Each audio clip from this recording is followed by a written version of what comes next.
పెద్దయ్య నమస్తే. చెప్పండి సార్. ఏం పేరే? రాజేశ్వర్. రాజేశ్వర్ గారు ఏం చేస్తారండి? నేను రిటైర్డ్ జేఈ బిఎస్ఎన్ఎల్. అవును, రిటైర్డ్ ఎంప్లాయీ. ఖాళీ. ఏం లేదండి, ఇప్పుడు పార్లమెంట్ ఎలక్షన్స్ వస్తున్నాయి. ఇండియా కూటమి ఎన్డీఏ కూటమి మధ్యలో పోటీ నడుస్తున్నది. భారతదేశం డెవలప్మెంట్ కావాలంటే, రోడ్డు రక్షణ రంగం అన్ని రంగాలు డెవలప్మెంట్ కావాలంటే ఎవరు వస్తే బాగుంటుంది అనుకుంటారండి? ఎవరు వస్తే బాగుంటుంటే ఇప్పుడు మనకి చేసిన వాటిని ప్రాతిపదిక ఇంతకుముందు చేసిన వాటిని ప్రాతిపదిక చూసుకొని ఓటేస్తారు ఎవరైనా సరే. కానీ పలానా వాళ్ళే వచ్చి బాగు చేస్తారని చెప్పి మనం అనలేం కదా.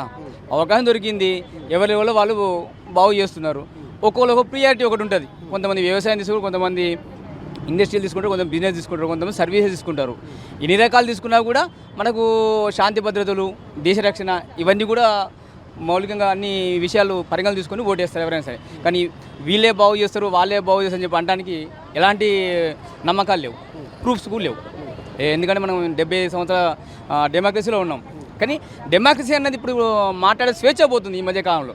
ఎందుకంటే మరి పాత్రికేయ మిత్రులు ఎక్కువైనా, మరి మీడియా స్వేచ్ఛ ఎక్కువైపోయిందా, లేదా రాజకీయ నాయకులు అనగదొక్కుతున్నారో తెలియదు. కానీ మాట్లాడే స్వేచ్ఛ మాత్రం పూర్తిగా పోతుంది. వ్యక్తులు ఎవరు మాట్లాడట్లేదు. ఇప్పుడు అంతా మీడియా సంస్థలే. ఇప్పుడు ఫేస్బుక్, ఇంకేంటి వాట్సాప్, సోషల్ మీడియా ఎవరికి ఓటు వేయాలని ప్రెజర్ చేస్తుంది.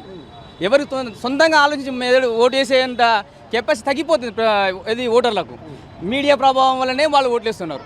ఇప్పుడు మీరు అడిగే క్వశ్చన్స్ కూడా అలాగే ఉంటాయి. వీళ్ళకేస్తావా వాళ్ళకేస్తావా అంతవరకు అడుగుతుంది తప్ప ఏది మంచిది ఏది చెడు అని చెప్పే స్టేజ్లో ఇప్పుడు మీడియా లేదు. ఎవరికో ఒకరికి కొమ్ము కాస్తుంది. దానివల్ల ఓటర్లు కూడా మిస్గైడ్ అయిపోయి అట్లా ఏకపక్షంగా గెలుపులు సాధ్యమవుతున్నాయి. కాబట్టి ఎవరి ఏదైనా సరే తనకేమైనా జరిగిందా, సమాజానికి మేలు జరుగుతుందా లేదన్న ఉద్దేశంతో ఏమైనా చేయగలుగుతారా అని ఆలోచించి ఓట్లు వేయాలని చెప్పేసి నేను ప్రజలకు విజ్ఞప్తి చేస్తున్నా. అంటే ప్రధానం చూసుకున్నట్టయితే ఇప్పుడు ఎంపీ ఎలక్షన్స్ దేశం సంబంధించిన దేశ భద్రత కావచ్చు, రక్షణ రంగం ఏదైనా డెవలప్మెంట్స్ మీద బాగా ఎఫెక్ట్. గతంతో పోల్చుకుంటే ఈ 10 ఏళ్లలో బీజేపీ బాగా చేసింది అంటుంది.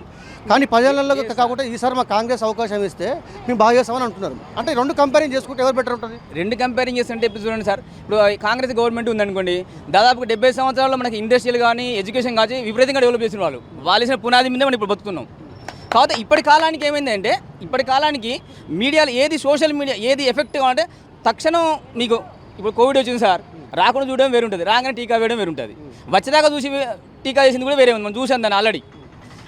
మనం చూసుకోవాలి ఏంటంటే ముందు ప్రికాషన్స్ ప్రజలకు నేర్పాలి, ఎడ్యుకేషన్ నేర్పాలి, అవి ఇంపార్టెంట్. అంతేగాని ఇప్పుడు నేను రోడ్లు వేసామని చెప్పి రోడ్లు ఎప్పటి నుంచో వేస్తూనే ఉన్నాం. కాదు ఇప్పుడు మొత్తం రోడ్లు వేస్తున్నాం, మనం ట్యాక్స్ కడతానే ఉన్నాం. బండి ఎక్కితే రోడ్డు ట్యాక్స్ కట్టడమే.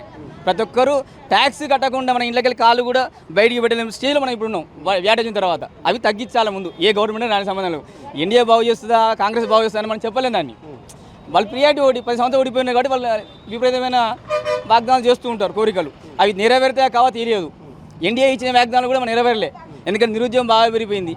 2 కోట్ల ఉద్యోగాలు ఎక్కడ పోయినాయో అర్థం కావట్లేదు. ఏమైనా ఫోకస్ భావోద్వేగాలమైన విషయాల మీదనే ఫోకస్ చేసి ఓట్లు అడుగుతున్నారు. ఏ పార్టీ అయినా సరే, ఇది ఎన్డీఏ కావచ్చు, ఇండియా కూటమి కావచ్చు. కూటమిలో ఎన్ని పార్టీలు కూడా తెలియదు చెప్పాలంటే. ఏది గెలుస్తుందో చెప్పలేము. ప్రజలు నిర్ణయించుకుంటారు ఓటు హక్కు. అప్పటికి పోయేసరికి ఆ పోలింగ్ బూత్ పోయినప్పుడు వాళ్ళకి ఏది మంచిది అనిపిస్తే వాళ్ళప్పుడు ఓటేస్తారు. జై శ్రీమన్నారాయణ.